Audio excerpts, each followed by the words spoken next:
আর বাড়িতে এসে দেখছি তো কিছুই নেই, মার জিনিসপত্র গডরেজ ফডরেজের কিছু জিনিস নেই, সব ছড়ানো ছিটানো।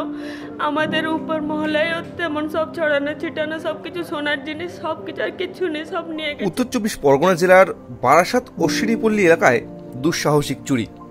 শুক্রবার সকালে জানাজানি হতেই মাথায় হাত পরিবারের।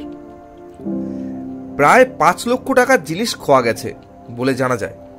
নগদ 25,000 টাকা ও সোনার অলংকার মিলিয়ে প্রায় 5 লক্ষ টাকার সামগ্রী খোয়া যায়। স্বামী রাকেশ দাস শুক্রবার বেলা 12টা নাগাদ জানান, সরস্বতী পুজো উপলক্ষে সপরিবার আত্মীয়দের বাড়ি বেড়াতে গিয়েছিলেন তিনি। আজ তাদের বাড়ি ফেরার কথা ছিল, কিন্তু তার আগেই স্থানীয়দের থেকে ফোন যায় তার কাছে। গৃহকর্তা রাকেশ দাস সপরিবার বাড়ি ফিরে এসে দেখেন ঘরে থাকা সমস্ত আলমারির তালা ভাঙা। আলমারিতে যা সোনার অলংকার ছিল, যেমন সোনার আংটি, কানের পাশা, পায়ের আংটি, হাতের বালা, চুড়ি, গলার চেন, সমস্ত জিনিস খোয়া গেছে। একই সাথে ঘরে যে নগদ টাকা ছিল সে টাকাও নিয়ে গেছে। সব মিলিয়ে পরিবার অনুমান প্রায় 5 লক্ষ টাকার জিনিস খোয়া গেছে। আমরা বাড়িতে ছিলাম না, সরস্বতী পুজো উপলক্ষে আমরা একটু আত্মীয়ের বাড়ি গিয়েছিলাম। তো সরস্বতী পুজোর দিন সকালে গিয়েছি, আর গতকাল মানে আজ আমাদের ফেরার কথা ছিল।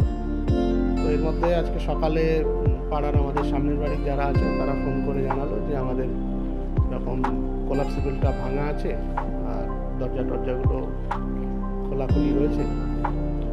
তো তারপরে আমি ফোন করি আমার এক পাড়ার আরেকটি ছেলেকে, সে এসে আমাকে একটা ভিডিও ফুটেজ পাঠায় কী হয়েছে না হয়েছে। তারপর আমরা থানাকেও ইনফর্ম করেছি। তো থানাতে আমাদেরকে মানে পার্সোনালি যেতে হবে একবার। আর মোটামুটি বাড়িতে 3টে আলমারি ছিল, সেই আলমারিগুলো সমস্ত ভেঙে কিছু সোনার উপর যে অলংকার ছিল সেগুলো চুরি হয়েছে।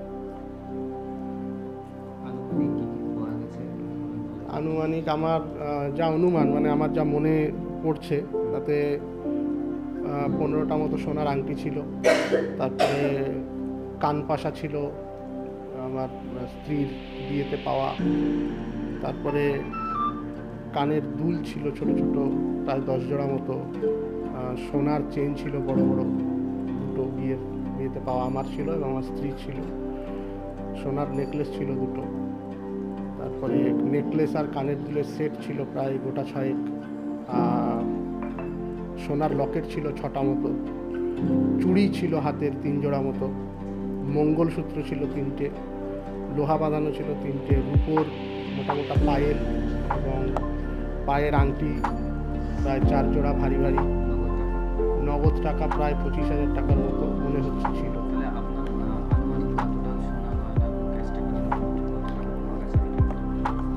আমার ধারণা 4 লাখ টাকা বা 5 লাখ টাকার কাছাকাছি জিনিসপত্র চুরি হয়েছে।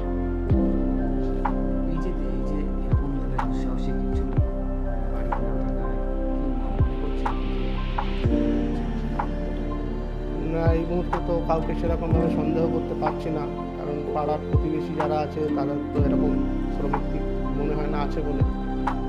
তবে নিশ্চয়ই এমন কেউ করেছে যে এই মানে আমরা যে বাড়িতে নেই সেই সম্পর্কে ওয়াকিবহাল, এবং যেহেতু বাড়িতে আপনারাও দেখেছেন যে বাড়ির অন্যান্য ঘরে সেরকম কিছু ঘাঁটাঘাঁটি তারা করেনি, শুধু আলমারিগুলোই ঘেটেছে। তো মনে হয় যে তারা বোধহয় এর আগে কখনো বাড়িতে এসেছে বা বাড়ির মানে স্ট্রাকচারটা সম্পর্কে জানে। অশ্বিনীপল্লী নবীননগর, অশ্বিনীপল্লী নবীননগর, অশ্বিনীপল্লী সেবা সঙ্গে ঠিক পিছনের দিকে, এটা সেবা সংঘ ক্লাবের পিছনের দিকে।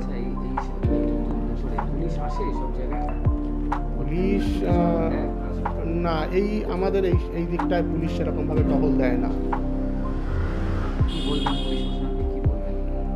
এখন আমি পুলিশ প্রশাসনের কাছে আর্জি জানাবো যে যদি এটার কিছু সুরাহা করা যায়, কিছু কিনারা করা যায়, কারণ এটা তো আমরা মধ্যবিত্ত চাকরিজীবী মানুষ, অত্যন্ত কষ্ট করে সঞ্চয় করে এই সমস্ত জিনিসগুলো করা হয়, সেটা যদি ফেরত পাই আমরা কিছুটা হলে, তাহলে উপকার হয়।